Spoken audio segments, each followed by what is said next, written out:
Hi welcome to my channel advocate Narendra Madhav guys. आप सभी का स्वागत है सही दिल से। एडवोकेट नरेंद्र माधव ये लीगल प्लेटफॉर्म पर आपको पूरी तरह से कानूनी प्रावधान फ्री ऑफ कॉस्ट देने में हम कटिबद्ध है।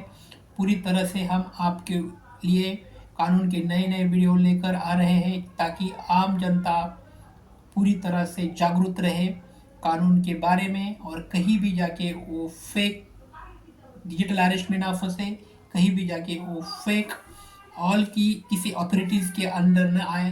वही अच्छी सोच लेकर हम आगे बढ़ रहे हैं। आपका दायित्व तो बनेगा कि लाइक करो, सब्सक्राइब करो और आगे चलो। दोस्तों, पिछले पार्ट में हमने डिजिटल अरेस्ट के बारे में ही बात की है। इसके लिए हमने बात की थी कि क्यों डिजिटल अरेस्ट जरूरी होता है स्कैमर के लिए, फ्रॉडलैंड के लिए। वो किस तरह से उसकी जरूरतमंद क्यों क्रिएट करते हैं कि स्कैमर फ्रॉडलेंट पर्सन होते हैं वो डिजिटली अरेस्ट करने के लिए किस तरह से आदमी का दिमाग खा बैठते हैं।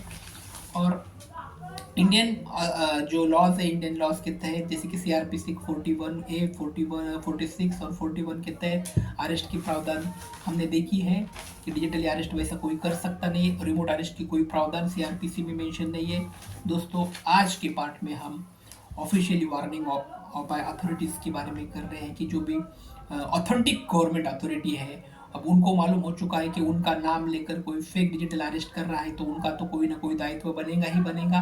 तो जो ऑथेंटिक गवर्नमेंट बॉडीज़ हैं जैसे कि पुलिस है, नेशनल इन्वेस्टिगेशन एजेंसी वाले लोग हैं, CBI वाले लोग हैं, ED वाले लोग हैं और बहुत सारे लोग हैं कि इनका नाम लेकर अगर कोई फेक डिजिटल अरेस्ट क्रिएट करता है तो उनके ऊपर संज्ञान ले, कार्रवाई करे, अच्छे से अच्छे उनको इम्प्रिजमेंट क्रिएट करे, उसके तहत लॉ क्रिएट करे। तो ये उनका दायित्व बनता है। लेकिन इनका नाम लेकर अगर कोई गलत कार्य करता है तो ये गलत कार्य करने से आम जनता बचे, इसीलिए officially warning by the authorities create की है और उसी के बारे में आज हम बात करेंगे। तो Indian cyber crime coordination centre, जिसे हम Indian cyber crime coordination centre करते हैं, I4C6 नाम के तहत ये जाना जाता है। Indian cyber crime coordination centre को आपको ये बात बतानी है कि कोई भी अगर इस तरह सा साइबर क्राइम क्रिएट होता है तो साइबर सेल वहाँ पे है। तो Indian cyber crime coordination centre है I4C, जो आपको तहत इनको बताना है। इसके बाद दूसरी एक authentic authority minister of home affairs, जिसे हम होम मिनिस्टर कहते हैं, तो मिनिस्टर ऑफ होम अफेयर्स है। उनका भी एक सेल यहाँ पे क्रिएट है कि अगर कोई साइबर क्राइम आपको करता है तो उनको भी आप बता सकते हैं। उसके बाद स्टेट पुलिस साइबर सेल है। हर एक स्टेट का साइबर सेल अब क्रिएट हो चुका है। हर गवर्नमेंट, हर सेंट्रल गवर्नमेंट के साथ साथ स्टेट गवर्नमेंट पे भी साइबर सेल क्रिएट हो चुके हैं। महाराष्ट्र में भी महाराष्ट्र साइबर सेल क्रिएट है, मुंबई साइबर सेल क्रिएट है। उसके साथ साथ गुजरात, उत्तर प्रदेश, मध्य प्रदेश में भी उनके खुद के साइबर सेल की बॉडी क्रिएट है। तो इन लोगों को आपको जाके कांटेक्ट करना है और बताना है कि आपको फ्रस्ट्रेट कर रहे हैं, आपको पूरी तरह से मेंटली टॉर्चर किया जा रहा है कि अरेस्ट होने की संभावना आपको डिजिटली दिखा रहे हैं। तो ये जो ओरिजिनली ऑथेंटिक गवर्नमेंट बॉडीज है उनको जाके आपको बताना है। इसके साथ ही साथ all important, most important thing is that all have issue arrest that digitally arrest is a scam and cyber crime. अब ये जो मैं तीन डिपार्टमेंट की बात कर रहा था कि इंडियन साइबर क्राइम कोऑर्डिनेशन है I4C6, इसके साथ मिनिस्टर ऑफ होम अफेयर्स है, इसके साथ स्टेट पुलिस साइबर सेल है, इन्होंने क्या किया है, all have issue arrest alert to that, all have issued alert, all of the people, और सभी पीपल को उन्होंने अलर्ट किया है कि digitally arrest contents is a scam and cyber crime. ये it is not a original arrest, it is a fake arrest. तो ये स्कैम है और ये एक प्रकार का साइबर क्राइम है। आपको इसके चक्कर में बिल्कुल भी आने का नहीं। यही बात ये जो ऑथेंटिक गवर्नमेंट बॉडी है जैसे कि साइबर सेल है, स्टेट गवर्नमेंट अथॉरिटी है और होम मिनिस्टर ऑफ अथॉरिटी, उन्होंने अलर्ट किया है आम जनता को कि इनके चपट में बिल्कुल भी नहीं आना है। इनका जो भी आप कहना है आपको मानने का नहीं है। ये भी यहाँ पर बात जरूरी है। अब उसके बाद सबसे इंपॉर्टेंट बात ये आती है कि what to do if you receive such call. अब आपको करना क्या, अगर आप दुर्भाग्य से इस तरह के कॉल ले भी जाते हैं तो what to do if you receive the call, आपको करना क्या है। सबसे पहले आपको करना क्या है और क्या नहीं करना है, इसके बारे में भी आपको अब हम बात कर रहे हैं।